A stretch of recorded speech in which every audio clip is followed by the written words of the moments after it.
Hello students, BSc part third.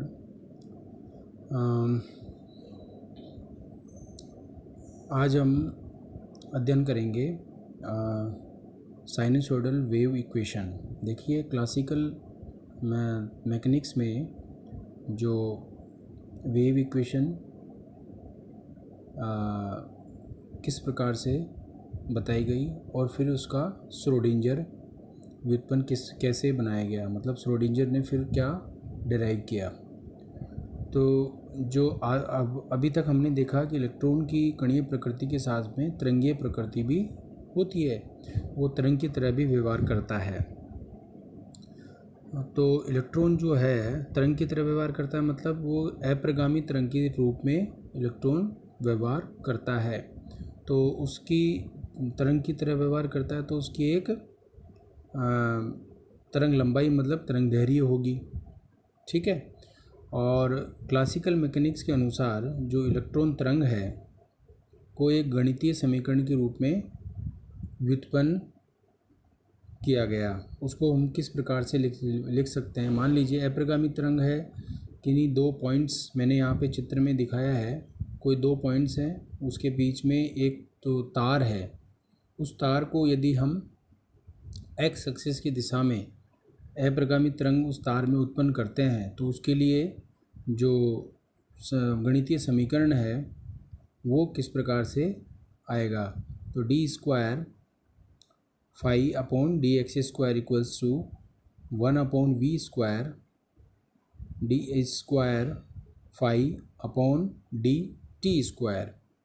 तो यहाँ पे v जो है वो तरंग का वेग है और फाई जो है वो आयाम है, जो कि दो चरों पर, दो वेरिएबल्स पर x और t दोनों पर निर्भर करता है, ठीक है। अब देखिए, ये समीकरण नंबर 1 हो गया। अब इस समीकरण नंबर 1 को, ये एक विमीय तरंग समीकरण है और इसको हल करने के लिए इन दो चर जो x और t दोनों चर हैं उनको हम अलग अलग कर लेते हैं। कैसे करते हैं, जो फाई जो है वो फाई जो है वो x और t पे डिपेंड करता है। तो इसका एक फंक्शन तो हो गया आपका x f(x) और एक gt हो गया। ये समीकरण नंबर 2 हो गया। f(x) जो है x कोऑर्डिनेट का फलन है और gt जो है वो समय का फलन है, मतलब फंक्शन है। अब एक जो तनित तार है, तार जो है उसके लिए gt जो की वैल्यू gt बराबर a sine 2 pi nu into t होता है। a क्या है, यहाँ पर अधिकतम आयाम है और न्यू इस कंपनी की आवृत्ति है, ठीक है। अब देखिए, समीकरण 3 जो है, जो gt का मान था उसका मान समीकरण 2 में रख देते हैं। तो phi equals to f(x) dot a sine 2 pi nu into t, समीकरण नंबर 4। अब इस समीकरण नंबर 4 को t के सापेक्ष 2 बार अवकलित करते हैं। तो पहली बार अवकलन करते हैं तो d phi upon d t equals to f(x) as it is रहेगा, क्योंकि t से कोई इसका अवकलन नहीं हो रहा है। डॉट 2 पाई न्यू कॉमन इसमें कांस्टेंट है, इसलिए इसको पहले ले लिया। a साइन जो साइन थीटा होता है उसका a cos 2 pi nu into T, इसका अवकलन हो गया। अब इसका दोबारा से अवकलन करेंगे तो d square phi upon d t squared equals to f(x) dot वही 2 pi nu into 2 pi nu multiply होकर के 4 pi square nu squared a minus sine 2 pi nu into t. अब माइनस को पहले ले लेंगे तो f(x) a sine 2 pi nu t into 4 pi square nu squared, ये आ गया। अब हम जानते हैं कि a sine 2 pi nu T जो है वो gt होता है, तो इसकी gt रख देंगे और तो ये आपका समीकरण नंबर 5 आपको प्राप्त हो जाएगा।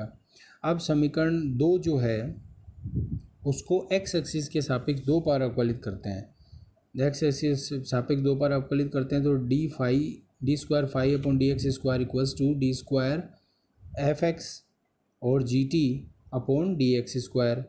तो इसको gt को पहले ले लेंगे तो d d square phi upon d x squared equals to g t d square f x upon d x squared. समीकरण नंबर 6 आ गया।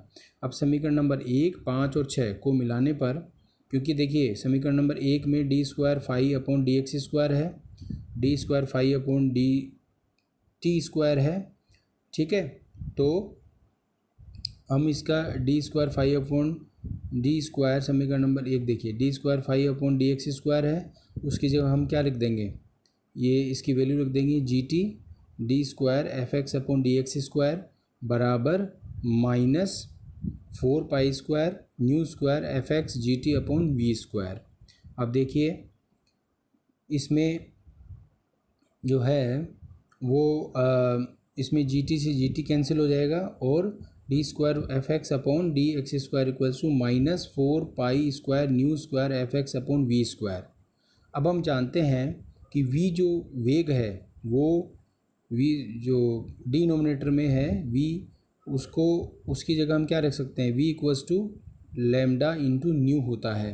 तो इसकी वैल्यू पुट करेंगे तो यहाँ पर d square f x upon d x squared equals to minus 4 pi square nu square f x upon lambda squared और न्यू स्क्वायर। तो न्यू स्क्वायर से न्यू स्क्वायर कैंसिल हो जाएगा और ये d square f x upon d x squared equals to minus 4 pi squared upon lambda squared f x. ये समीकरण number 8 प्राप्त हो गया। अब समीकरण नंबर जो 8 हमें प्राप्त हुआ वो उस तरंग के लिए है जो एक्स दिशा में गमन करती है।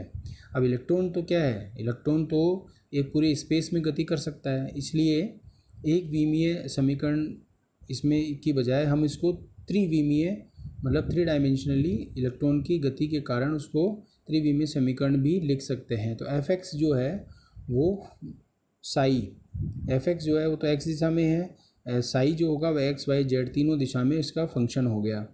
तो d squared psi upon d x squared plus d squared psi upon d y squared plus d squared psi upon d z squared plus 4 pi squared upon lambda squared psi equals to 0। ये है classical wave equation, ठीक है, और ये सभी प्रकार के कणों के लिए लागू होता है। अब श्रोडिंजर ने इस क्लासिकल वेव इक्वेशन और डी ब्रोगली का जो इक्वेशन था उन दोनों को मिलाकर के एक नया इक्वेशन दिया। वो कैसे प्राप्त हुआ देखिए, तो d squared psi as it is ये समीकरण नंबर, इसमें हम ये इसको 1 नंबर दे देते हैं। ये क्लासिकल वेव इक्वेशन था। इस इक्वेशन में डी ब्रोगली ने बताया कि लैम्डा बराबर एच अपॉन पी होता है।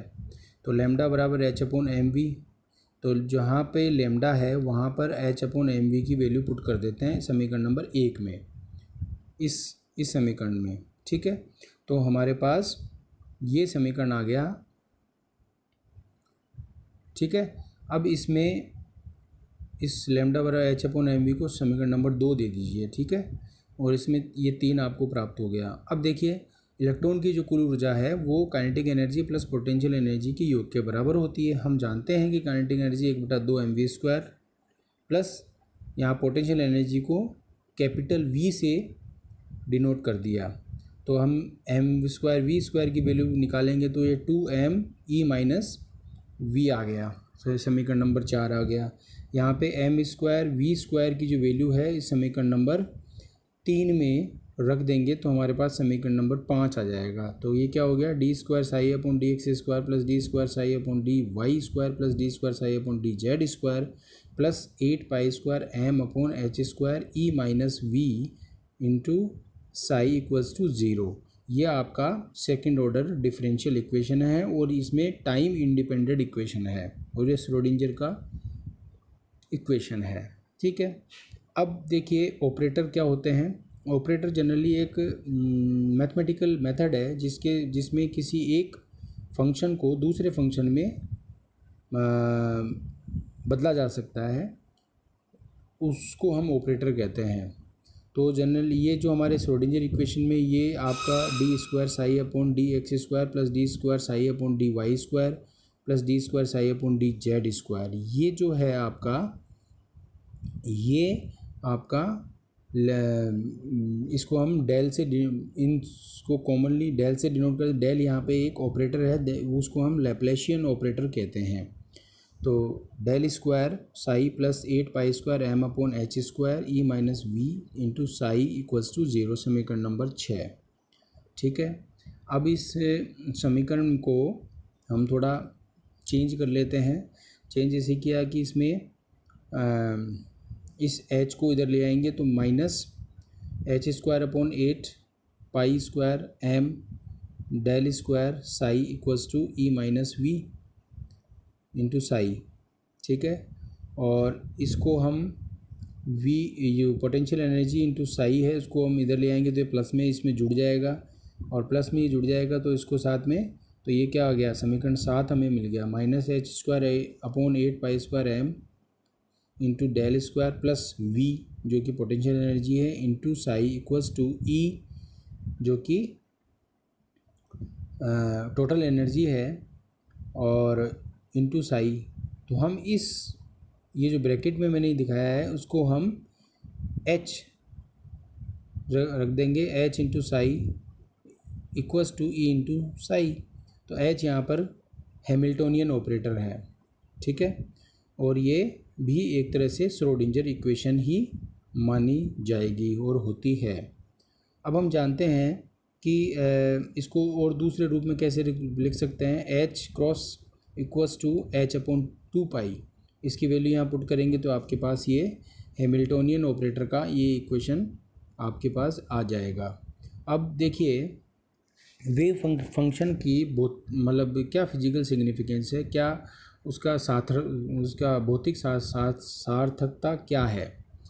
तो जो साई है उसके श्रोडिंगर इक्वेशन के कई प्रकार के हल होते हैं। तो साई का वो हल मान्य माना जाएगा जिसमें कि वो क्वांटम मैकेनिक्स के अनुसार या अनुकूल रिजल्ट देता हो, और ऊर्जा के कुछ निश्चित मान होते हैं उसके लिए साई का मान अनुकूल होता है। तो जो मान एनर्जी के जो मान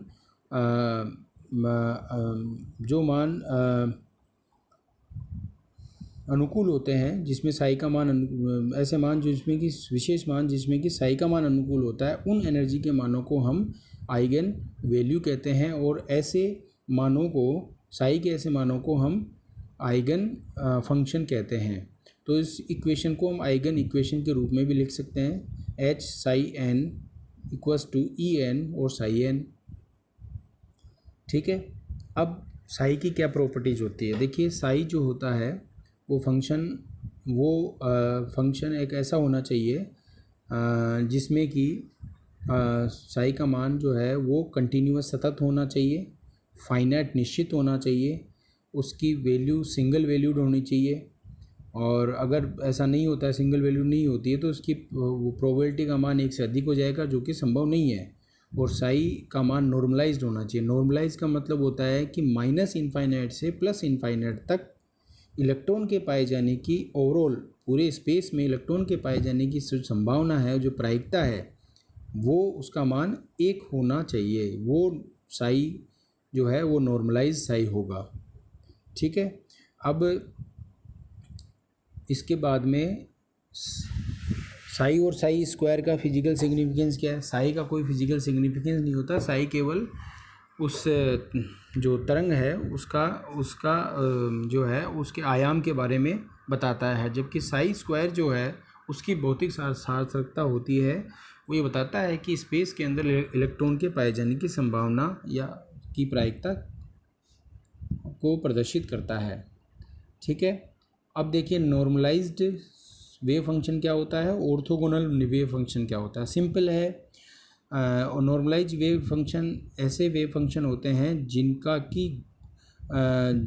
कि गुणनफल, दो तरंग फलों का गुणनफल यदि 1 हो तो उन्हें नॉर्मलाइज वेव फंक्शन कहते हैं। यहाँ पे मैंने लिखा है minus infinite to plus infinite and psi squared dot d v equals to 1। और यदि ऑर्थोगोनल वेव फंक्शन क्या होता है, यदि दो तरंग फलनों का गुणनफल 0 होता है तो उसे हम ऑर्थोगोनल वेव फंक्शन कहते हैं। यदि कोई ऐसा वेव फंक्शन हो जिसमें नॉर्मलाइजेशन और ऑर्थोगोनलिटी दोनों कैरेक्टर पाए जाते हैं या प्रॉपर्टीज़ पाई जाती है तो उसे हम ऑर्थोनॉर्मल वेव फंक्शन कहते हैं, जिसको कि हम ऐसे डिफाइन कर सकते हैं minus infinite to plus infinite और psi a dot psi b dot d v equals to 1 where a equals to b. But in second case minus infinite to plus infinite psi a dot psi b dot dv equals to 0 where a is not equals to b। ठीक है, तो ये इसके बाद हम आगे अध्ययन next class में करेंगे।